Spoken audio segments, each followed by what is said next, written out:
एक बालक जो है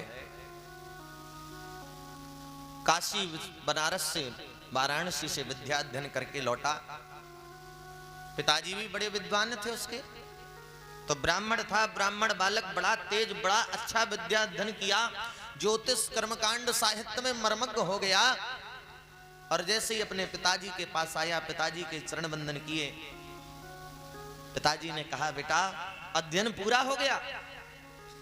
तो बालक ने जब इतना विद्वान हो गया तो मन में अभिमान भी हो गया थोड़ा सा। बोले, हाँ हाँ पिताजी, मैंने चारों वेद, 6 शास्त्र, 18 पुराण, सूत्र, उपनिषद सब कुछ मैंने कंठस्थ कर लिया। पूछो आप क्या पूछना चाहते हो? बोले, बेटा सब कुछ याद है तुम्हें? बालक बोला, हाँ बिल्कुल याद है। पिताजी ने पूछा, बेटा अगर तुम सब जानते हो तो बताओ पाप का बाप कौन है? की को पाप का बाप कौन है? अब बालक ने सोचा, पूरा सारे वेदों को ध्यान किया, फिर विचार करता, हमने पाप का बाप तो पढ़ा ही नहीं। सब पढ़ा लेकिन पाप का बाप नहीं पढ़ा हमने। बालक उदास हो गया। बोले, पिताजी यह तो शास्त्रों में हमें कहीं मिला ही नहीं। बोले, बेटा शास्त्रों में तो लिखा है, तुमने गौर नहीं किया, तुमने ध्यान नहीं दिया। बालक बोला, पिताजी तो हम क्षमा चाहते हैं, आप बता दो। पिताजी बोले, बेटा ऐसे नहीं, पहले तुम जहां अध्ययन करते थे वहीं जाओ और पता चला करके आओ, संसार में खोज करके आओ कि पाप का बाप क्या है।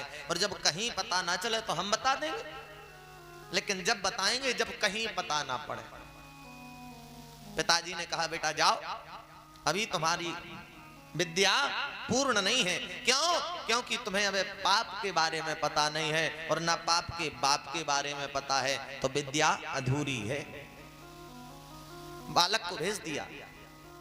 बालक मार्ग में गया, चिंतित होने लगा कि अरे मैंने इतना अध्ययन किया, इतने वर्षों तपस्या की, ज्योतिष का, कर्मकांड का, साहित्य का, सबका ज्ञान किया, लेकिन ये तो कहीं नहीं मिला।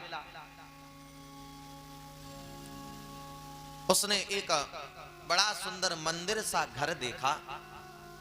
उसने सोचा इसमें कोई पंडित जी होंगे, जब मार्ग में जा रहे हैं तो इन्हीं से पूछ लें, शायद किसी विद्वान को पता हो। क्यों? क्योंकि बनारस जाने में तो बहुत समय लगेगा, कहां तक कब तक वहां पहुंचेंगे, जैसे तैसे तो लौट के वापस आए। उसने कुंडी खटखटाई, उसमें से एक स्त्री निकल करके आई।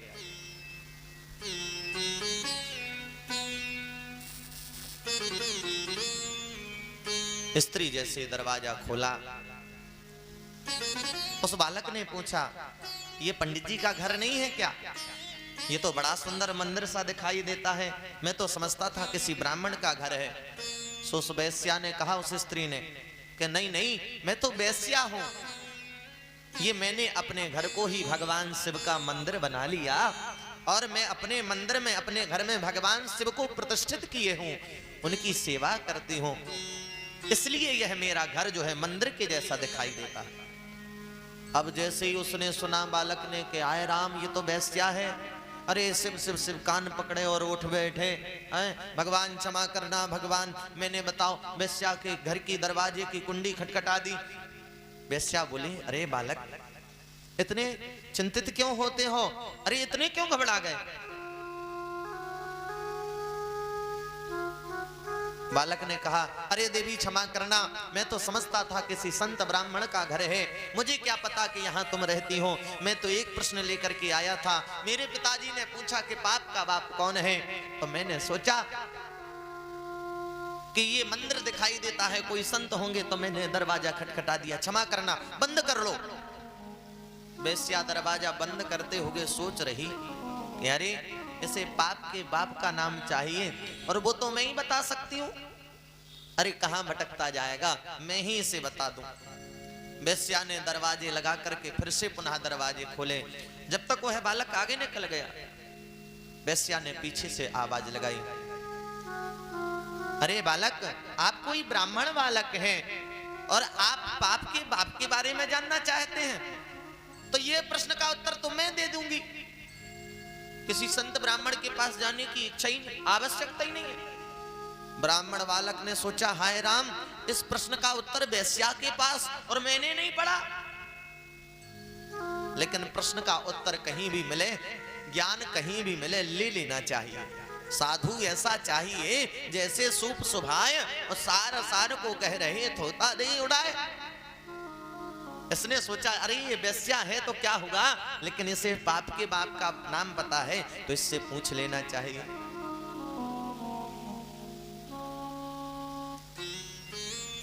तुरंत बालक पहुंचा, देवी आपको जब पता है तो बताओ, बाप के बाप का क्या नाम है? वेश्या बोली, ऐसे थोड़ी बताएंगे, आप ब्राह्मण देव हैं, आपका स्वागत सत्कार करेंगे, आपका पूजन करेंगे, फिर हम आपको आपके प्रश्न का उत्तर देंगे। बालक ने सोचा, हाय राम, आज वेश्या के घर में जाना पड़ेगा, अभी तक तो हम कभी गए नहीं। वेश्या ने जैसे ही बालक को अंदर प्रवेश किया तो ब्राह्मण बालक के चरण धुले, पैर धुल करके एक सुंदर आसन पर बिठाला और उस जल का सिंचन पूरे घर में किया। ब्राह्मण बालक ने फिर से पूछा, देवी अब तो बता दो, मैं तुम्हारे घर में भी आ गया, कक्ष में भी आ गया, अब तो बता दो बाप का बाप कौन है? वेश्या बोली, अभी थोड़ी, अभी तो मैं आपको अपने हाथों से भोजन कराऊंगी, आपको भोजन कराना है। बालक बोला, देखो देवी, बताना हो बताओ, ना बताना हो ना बताओ, लेकिन मैं ब्राह्मण हूं, किसी वेश्या के हाथों का भोजन थोड़ी करूंगा। वेश्या ने कहा, एक काम करो, मेरे हाथों का नहीं, अपने हाथों से बना लो, खा लो। अपने घर में आए हुए ब्राह्मण को हम भूखा भेज दें, ऐसा हम नहीं कर सकते, भले ही हम वेश्या हैं तो क्या हुआ? बालक बोला, नहीं नहीं नहीं, हम ये नहीं करेंगे, हम तुम्हारे घर का अन्न नहीं पाएंगे, ये दूषित अन्न हम नहीं खा सकते। सो वेश्या ने एक सोने की मोहर निकाली, बोले, महाराज फ्री में नहीं कह रहे, हम फ्री में नहीं कह रहे, सोने की मोहर दे रहे हम आपको, आप अपने हाथों से बनाओ, पालो, बस फिर आपको उत्तर दे रहे। बालक ने सोचा कि सोने की मोहर भी मिल रही और अपने हाथ नहीं तो बनाने खाने का गलत है, हाँ? किसी के हाथ का स्पर्श किया हो तो हुआ तो हम खा नहीं रहे। बालक ने कहा, ठीक है देवी। सो देवी जी ने, वेश्या ने एक सोने की मोहर दी, पंडित जी के बालक ने भोजन तैयार किया, ठाकुर जी को प्रसाद लगाया, पाने लगे। आधा भोजन पक गया। वेश्या बोला, सुनो, एक कौर, एक गिलास मेरे हाथों से खा लो। ब्राह्मण अलग बोला, नहीं नहीं, तुम्हारे हाथों से नहीं खा सकता। बात क्या हुई थी? वेश्या बोली, एक गिलास खा लो, मैं आपको एक मोहर की जगह 10 मोहरें दूंगी।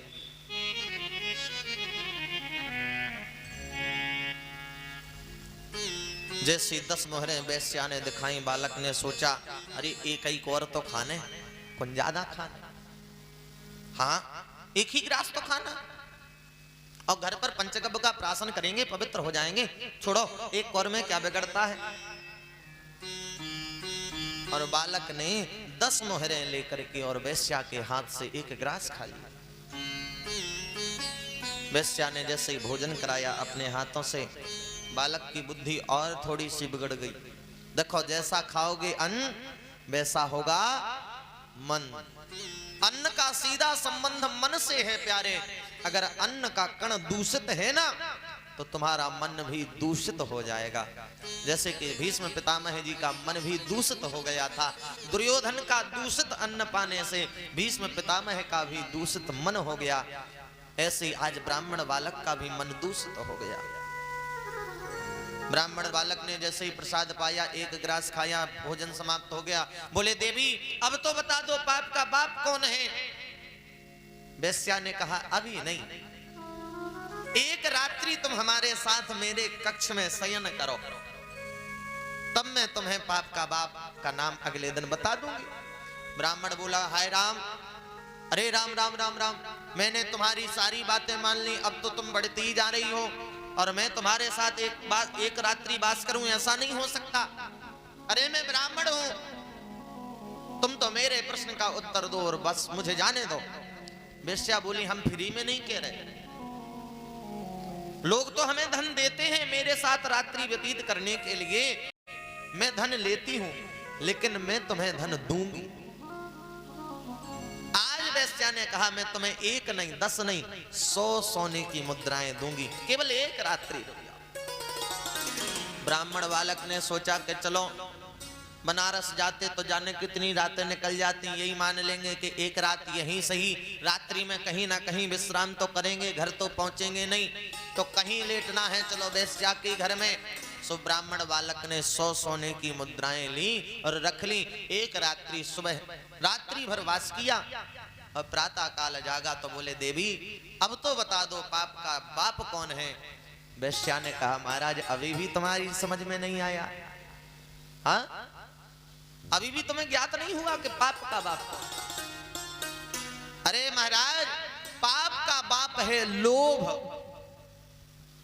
लोभ पाप कर मूल, अगर पाप का बाप कोई है तो वो है लोभ।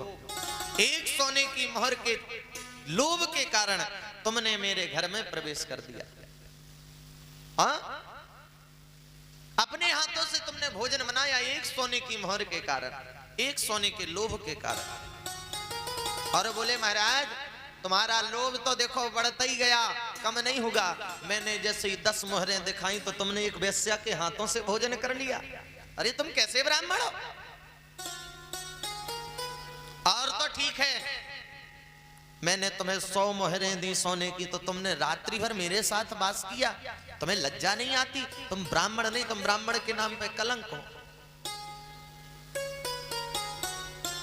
आज ब्राह्मण बालक को जब ज्ञान हुआ प्यारे, तो ब्राह्मण बालक उस वेश्या के चरणों में गिर पड़ा